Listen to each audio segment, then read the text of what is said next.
이 웨스터민스터 소유리 문답을 보면 이 예수 그리스도의 이제 삼중직을 이제 소개하고 있습니다. 여기서 이제 살펴보면 그 삼중직은 이제 예언자와 제사장 그리고 이제 왕의 직분을 이렇게 소개하고 있습니다. 그래서 예수님께서 예언자, 제사장 그리고 이 왕의 직분의 그 사역을 이제 하신다라는 것입니다. 그래서 여기서 문답을 보면 이 제사장의 직분에 대해 살펴보면 이제 그리스도는 어떻게 제사장의 직분을 행하십니까? 이렇게 질문을 하면 여기에 대한 답은 그리스도는 신적인 공의를 만족시키고 우리를 하나님과 화해시키려고 자신을 희생물로 단번에 들이심으로써 그리고 우리를 위하여 계속하여 간구하심으로써 제사장의 직분을 행하십니다. 이렇게 답을 하고 있습니다. 여기서 중요한 것은 자신을 바로 희생물로 드리고 계속해요 간구하신다는 겁니다. 우리는 이미 이 앞장의 그 사건들을 통하여서 제사장이 어떠한 역할을 해야 되고 또한 어떠한 그 바른 사역을 해야 되는지를 우리는 이미 살펴보았습니다. 그리고 이처럼 우리의 이 신앙 공동체 안에도 여러 가지의 그 직분이, 다양한 직분이 존재하고 있습니다. 그래서 오늘 우리에게 중요한 것은 지금 나에게 맡겨진 이 직분을 통하여서 오직 내가 하나님의 이름을 높여야 하고 하나님께 영광을 돌리는 그러한 신앙의 삶을 살아야 한다는 것입니다. 그런데 만약 오늘 우리가 나에게 지금 맡겨진 직분을 만약 다른 사람들의 직분과 비교하고 어떤 것이 더 좋다고 이렇게 생각하게 된다면 어떻게 되겠습니까? 오늘 본문을 보면 이 제사장과 이 레인의 그 직무를 이제 또 다루고 있습니다. 먼저 본문의 앞장인 우리가 이 17장을 살펴본다면 이 이스라엘 공동체 안에 그 원망이 가득한 일들이 이제 벌어졌었습니다. 그리고 이것은 바로 제사장의 직분과 관련된 일이었습니다. 이 고라의 무리의 이 반란으로부터 하나님께서는 다시 한 번 더 이스라엘 백성들에게 그 하나님의 뜻을 명확하게 더 확인시키셨습니다.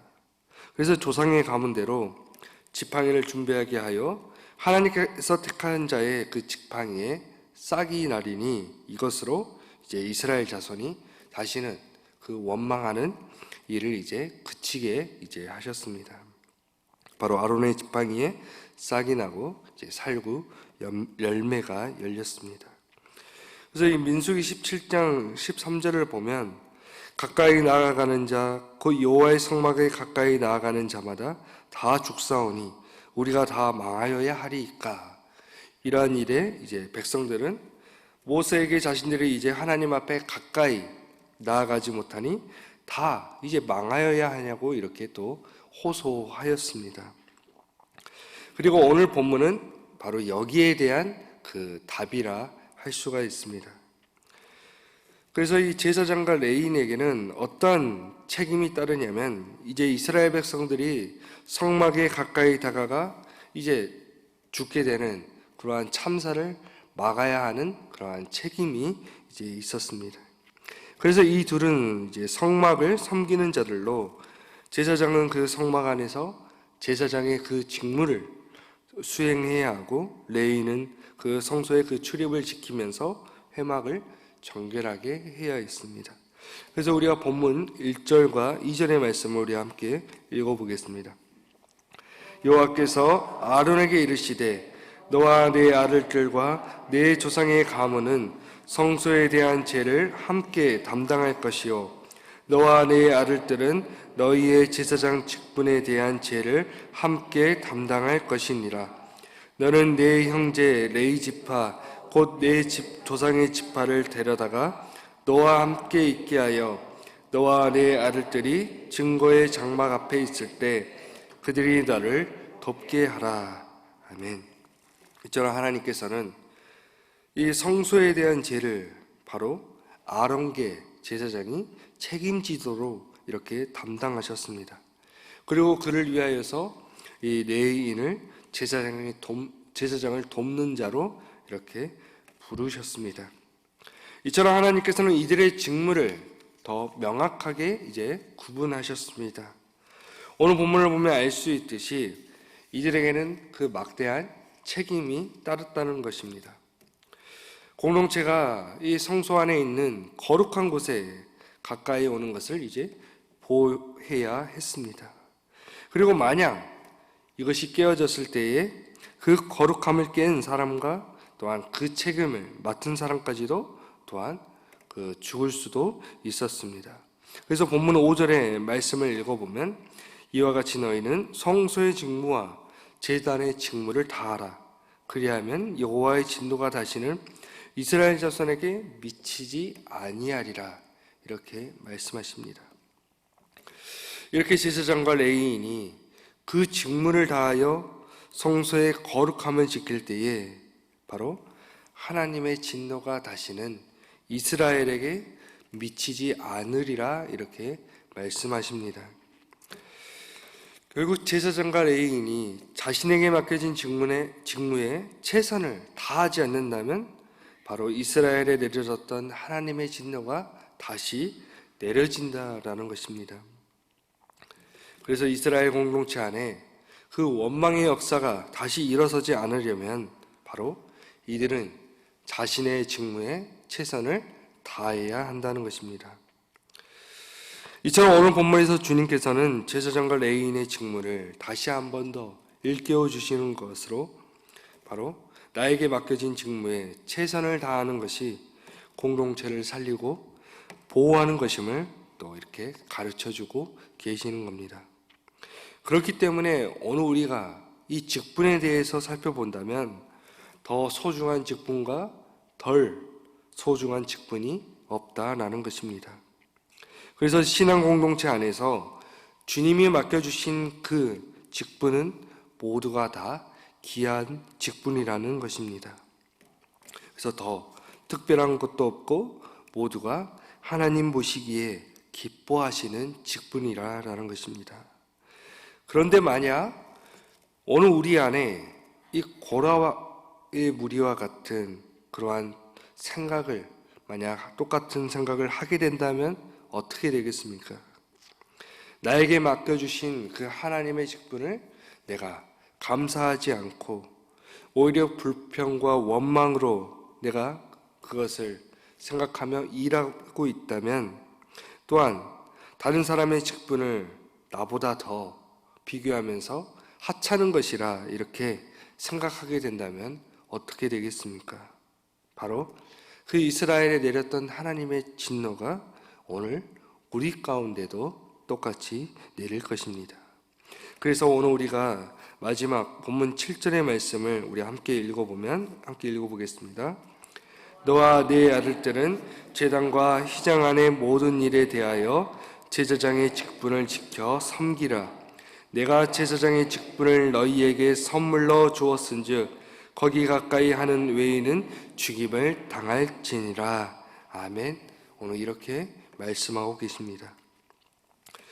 여기서의 중요한 사실은 지금 아론의 가문에 주신 그 제사장의 직분이 아론의 힘으로, 아론의 노력으로 된 것이 아니라는 것입니다. 이것이 무엇이냐? 바로 하나님의 선물이라는 것입니다. 그렇기 때문에 오늘 우리가 이 신앙 공동체 안에서 이 직분은 나의 힘으로, 나의 노력으로 얻어지는 것이 아니라 바로 하나님께서 나에게 주신 그 하나님의 은혜의 선물이라는 사실입니다. 그렇기 때문에 이 신앙 공동체 안에서의 이 직분은 바로 하나님의 온전히 그 거룩함을 나타내는 것이고 그것을 위한 하나의 통로인 것입니다. 그래서 사도 바울은 에베소서 3장 7절에서 이렇게 고백하였습니다. 이 복음을 위하여 그의 능력이 역사하시는 대로 내게 주신 하나님의 은혜의 선물을 따라 내가 일꾼이 되었노라. 바로 이러한 바울의 고백처럼 우리는 바로 하나님의 그 은혜의 선물을 따라 오늘 우리는 우리 여기 있는 우리 모두가 주님의 귀한 그 일꾼으로 부름받았다라는 사실입니다. 그렇기 때문에 오늘 우리가 이것을 기억할 때에 절대로 좋은 직분, 더 좋은 직분이 없다라는 사실을 우리는 깨닫게 되는 것입니다. 절대로 오늘 우리가 서로의 직분을 비교하지 않고, 또한 우리가 공동체 안에서 하는 그 봉사를 통해서 나를 드러내지 않고, 오직 나를 자랑하지 않고, 오직 주님만을 이제 높이는 우리가 삶을 살게 된다라는 것입니다. 그렇기 때문에 오늘 우리는 먼저 나에게 맡겨주신 주님의 그 직분에 책임감을 가져야 할 것입니다. 바로 제사장과 레위인의 직분에는 그 책임이 따랐습니다. 또한 그들의 그 직분의 그 직무에 따라서 바로 공동체의 그 안전이 뒤따랐다라는 사실입니다. 제사장과 레위인이 자신들에게 맡겨주신 그 직무의 책임을 다하고 최선을 다할 때에 바로 하나님의 진노가 다시는 이스라엘 안에 미치지 않으리라라는 것이었습니다.